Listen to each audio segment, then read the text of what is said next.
What's going on, guys? Welcome back to the channel. Today we're replacing the carburetor on this Bilt single stage.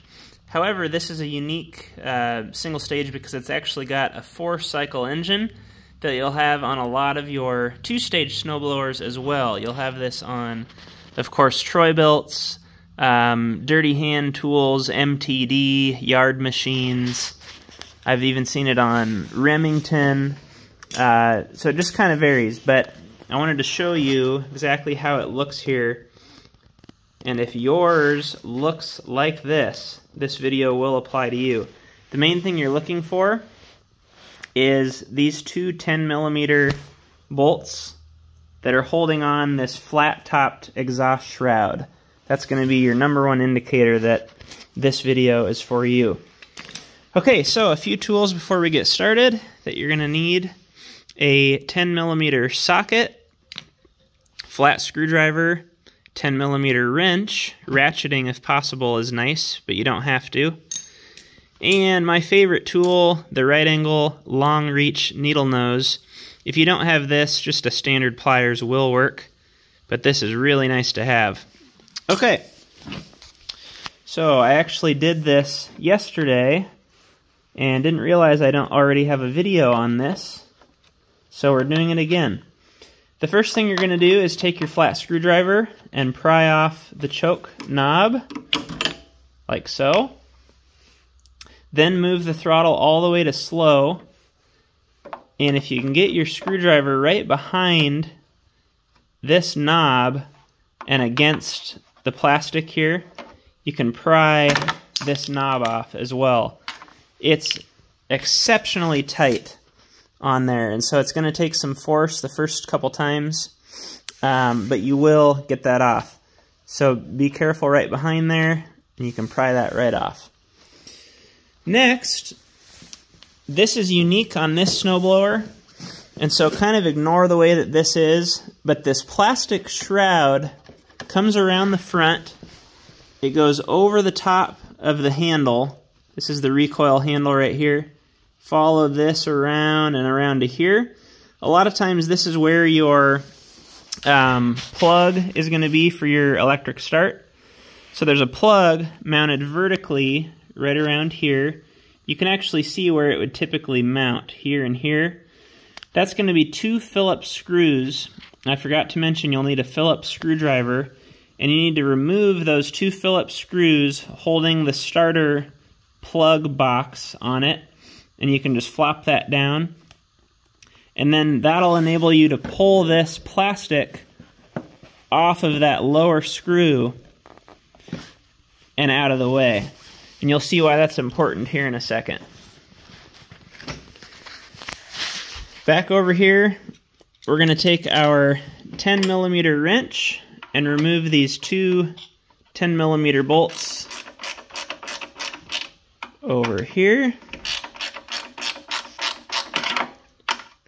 And then also remove these 2 10mm bolts over here.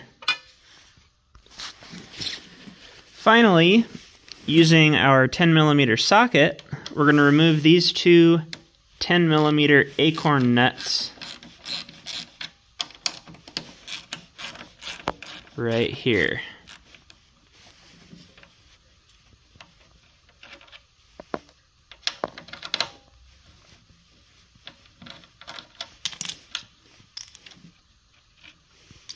Now what you'll be able to do is lift up on the exhaust shroud just a little bit. You'll have to use one hand to hold that up while you pull out on this whole plastic piece. This whole thing from here over the top to here is going to come off. In my case, it's jammed in here behind the actual single stage plastic. On your 2-stage applications, which is going to be 95% of the applications, this will easily pull out and flop off, and you can pull it off of here. Mine's just a little bit more difficult. So give me a second, I'll try to hold you while I do this.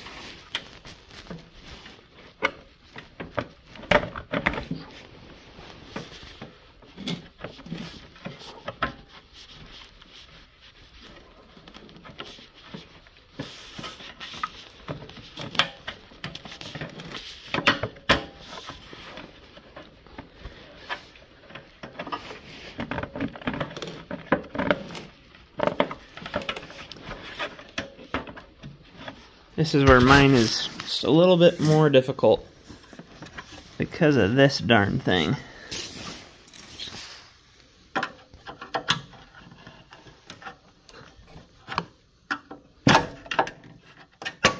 There we go.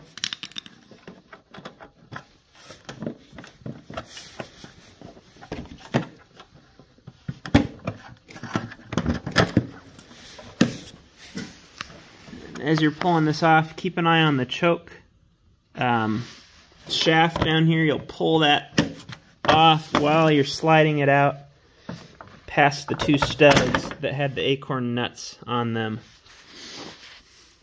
Then we'll be able to gently move this over to the side. You'll have two things still attached. One is your primer hose, and then one is the electrical running up to your kill switch.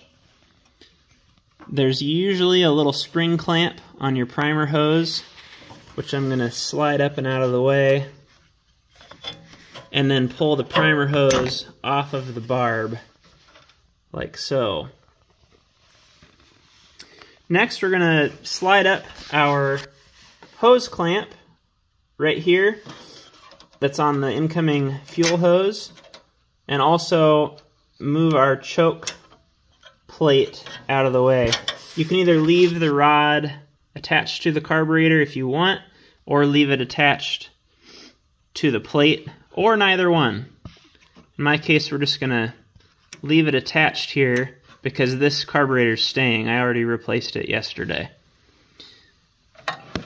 Okay, so using the right angle needle nose, or if you're using a standard pliers, you'll just squeeze the clamp, slide it up out of the way,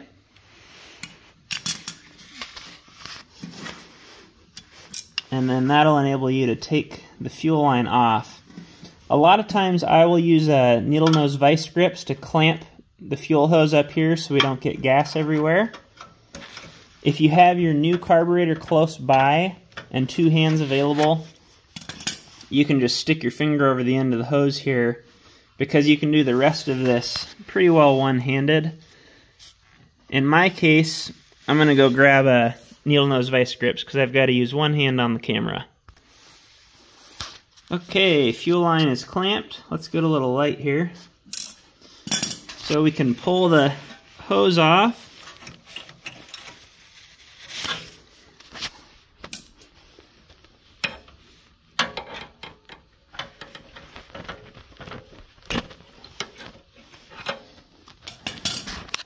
And then you'll slide out the carburetor just a little ways to the point where there's a slot here where the governor rod comes in. You want to pull it out to where that slot is straight with the rod. So you can see when it's back here, I'm not able to line that up with the rod. About here I am. And at that point, you can lift up and the rod will slide out. And then you want to grab onto this governor spring. It's just got a little hook on the end, and slide that out as well. From there, the carburetor comes right off. So here's our carburetor.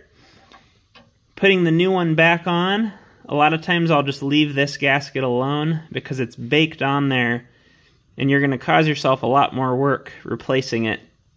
If your gasket's damaged or stuck to the carburetor or something like that, then go ahead and replace it. Looking at this first gasket, it's going to be the one that has the square corner at the bottom. So you'll line up that square corner and a little hole up at the top left.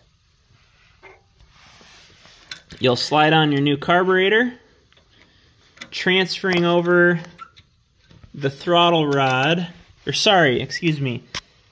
choke rod or linkage. The long portion of the linkage attaches to the carburetor, and then the portion that has a shorter, more curvy end goes down to the right.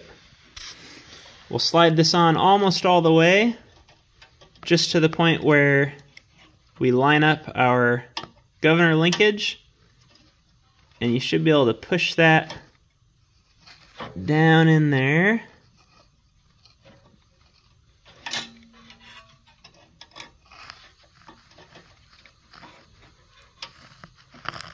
Easier with two hands, obviously.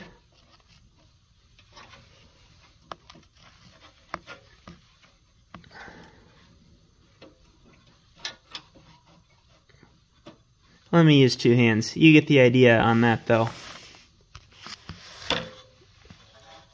Okay, and then we'll hook our governor spring back up. This is an unfortunate one where my hand has to be right in the way. Just like that. You can push the carburetor back down. Slide on the fuel line.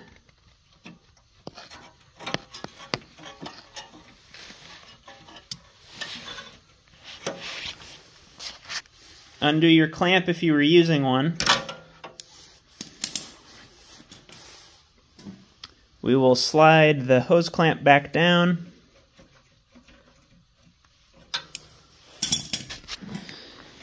And then on the outside of the carburetor, you're going to have two gaskets. One gasket goes up against the carburetor itself. And I'll show you how that alignment is. That has a kind of a cutout at the top right that lines up there.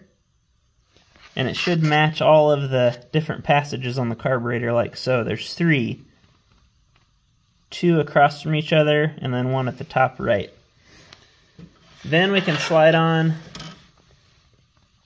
what I'll call the throttle plate, or I keep saying throttle in place of choke, the choke plate. That's going to hook on to this linkage and kind of make the corner. There we go. And slide down on here. And it's almost going to touch the top of the fuel hose there. That's how you know you've got it on right. It almost touches there, and you can see how that sits. Like so. Then, put on your second gasket on the outside of the choke plate. Just like that. From that point, you want to reattach your primer hose right here.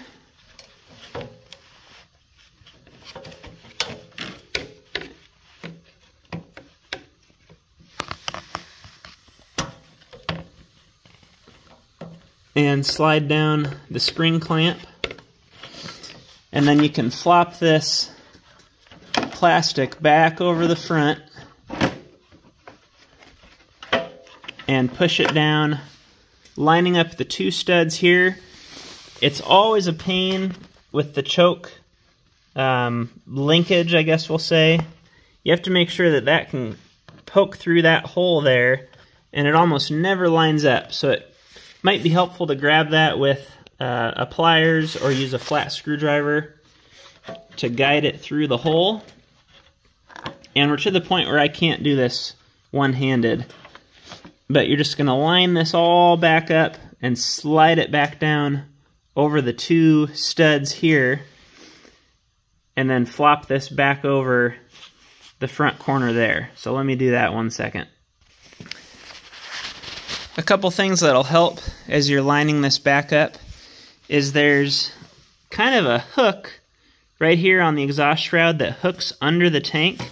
If you push this over in order to pull up the exhaust shroud higher to where that hook is not bumping into the tank, that'll help to pull this up and out of your way as you slide this down.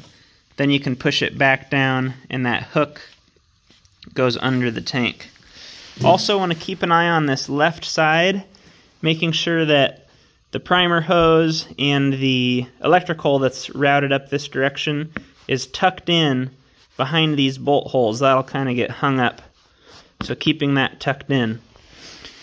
You know you're back in place when everything pushes down and you've got enough stud sticking out here and here to attach your acorn nuts.